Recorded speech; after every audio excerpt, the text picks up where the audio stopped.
Halo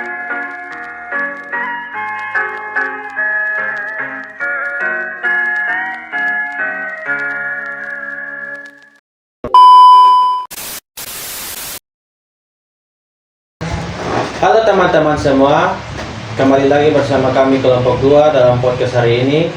Kami akan membahas tentang materi kekerasan dalam rumah tangga. Sebelum itu, kami akan memperkenalkan diri kami. Perkenalkan, nama saya Darren Valerit Rasyandun. Saya Valentino Laome. Saya Kishalete. Saya Anggriani. Saya Angel. Saya Maksud Rai.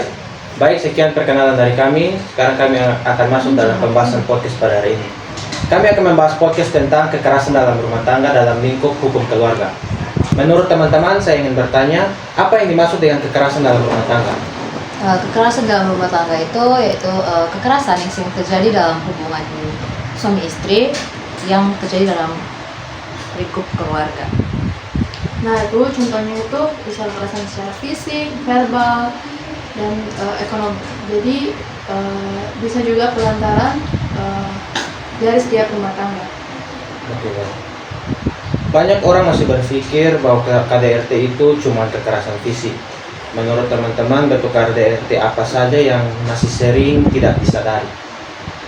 Mungkin dalam bentuk sering terjadinya kata-kata, mengeluarkan kata-kata kasar, terus merendahkan, manipulasi emosi, terus ada mengontrol keuangan, terus melarang ketemu orang lain, sampai juga dalam paksaan dalam berhubungan, itu juga termasuk dalam KDRT. Pertanyaan selanjutnya, saya ingin bertanya, apa alasan atau kenapa korban KDRT itu sering sekali susah buat keluar dari hubungan itu? Karena punya rasa takut, terus dia merasa bergantung pada pasangannya juga, terus dia juga berharap kalau pasangannya itu bisa berubah, akan menjadi orang yang lebih baik lagi. Nah juga dia takut malu, terus dia takut akan untuk dihakimi nanti. Oke, baik. Jadi alasan utamanya karena rasa takut dan juga percaya kalau pasangannya akan berubah. Iya. Begitu. Oke, baik. Dampak KDRT ke mental korban itu kayak seperti bagaimana? Apakah traumanya bisa ke bawah sampai bertahun-tahun? Oke, dampak KDRT atau kekerasan dalam rumah tangga itu sering tidak terlihat secara umumnya secara di luar, tapi dampaknya itu di dalam, seperti mengalami depresi, mengalami trauma psikologi, dan merasa kalau diri mereka ini adalah kurang, merasa kalau diri mereka itu kurang atau mereka yang salah. Dan apakah dampak itu bisa dibawa sampai bertahun-tahun? Menurut saya bisa, karena korban KDRT sebelumnya itu mungkin saja bisa mengalami atau bisa ke distract dengan hal-hal yang pernah mereka alami sebelumnya, dengan melihat kejadian yang serupa dengan apa yang mereka alami sebelumnya. Apakah mental itu masih bisa disembuhkan?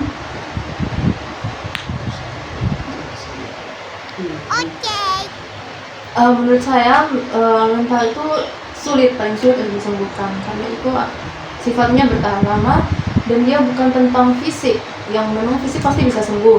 Jadi saya rasa mental itu susah untuk disembuhkan karena dia bukan luka luar, tapi dia luka dalam manusia, dalam jiwa manusia. Apa red flag paling awal di hubungan yang harusnya bikin kita waspada? Nah ini teman-teman juga harus bisa mengerti kalau sudah ada sifat-sifat, contohnya cemburuan berlebihan, contohnya dia memeriksa HP setiap jam bahkan setiap detik, itu harus teman-teman harus sudah waspadai sifat seperti itu Dari awal pacaran. ya, posesif, bahkan merendahkan dengan kata-kata yang masih minim, tapi sudah ada unsur merendahkan, itu juga teman-teman harus waspadai. Mungkin ada dari teman-teman lain? Mungkin pas. Menurut saya pas. Buat penyintas KDRT, langkah pertama apa yang paling realistis buat dilakukan pas mau cari pertolongan? Langkah pertama menurut saya, kalau belum siap itu jangan dulu lapor ke pihak yang berwajib, karena ya pasti terkait mental ya teman-teman. Tapi coba teman-teman cari orang atau keluarga yang dapat dipercaya, bisa cerita langsung ke mereka, atau bisa juga teman-teman cari orang yang paling terpercaya, tapi jangan langsung orang yang berhubungan dengan korban menurut saya. Bagaimana cara teman-teman jika sebagai keluarga atau orang terdekat korban untuk membantu tanpa malah bikin dia tertekan? Mungkin yang pertama itu kita bisa mendengarkan cerita curhatan dia tentang kasus yang dia alami di kehidupan dia. Dan yang pertama itu kita juga jangan memaksa. Misalnya kalau dia tidak mau cerita ya sudah, kita cuma bisa ini membuat dia rasa aman ke kita dan kita jangan menjudge dia. Mungkin itu saja yang bisa saya. Apakah ada pesan-pesan penting yang mau dikasih oleh teman-teman kepada korban-korban yang mengalami KDRT mungkin? Mungkin kalau pesan dari saya itu, apa yang kamu alami itu tidak bisa dibenarkan. Kekerasan itu bukan salahmu. Mungkin kata-kata dari saya yang bisa membuat semua orang di luar sana yang mengalami KDRT mungkin bisa Merasa lebih baik. Apakah masih ada? Kalau dari saya, untuk teman-teman yang memiliki korban KDRT yang mengalami KDRT itu jangan takut untuk speak up atau bicara terhadap orang yang dipercaya. Karena itu akan memperburuk keadaan sendiri. Iya, kalau dipendam betul sekali. Dan juga jangan pasrah sih.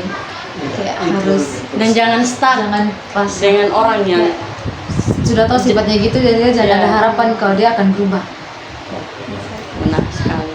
Dan kalau masih pacaran, jangan merasa kalau dia bakal berubah.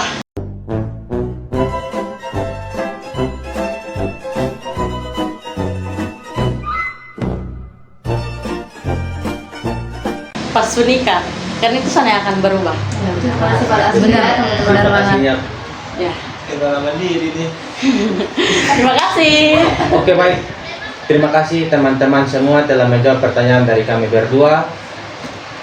Sekian dari podcast kami pada sore hari ini. Sampai jumpa pada pertemuan selanjutnya. Terima kasih. End of flashback. Baik, mungkin masih ada.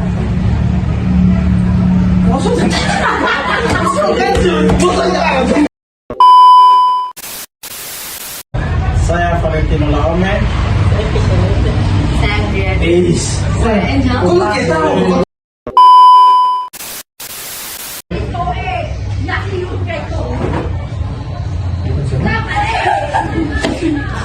Sembilan. Assalamualaikum.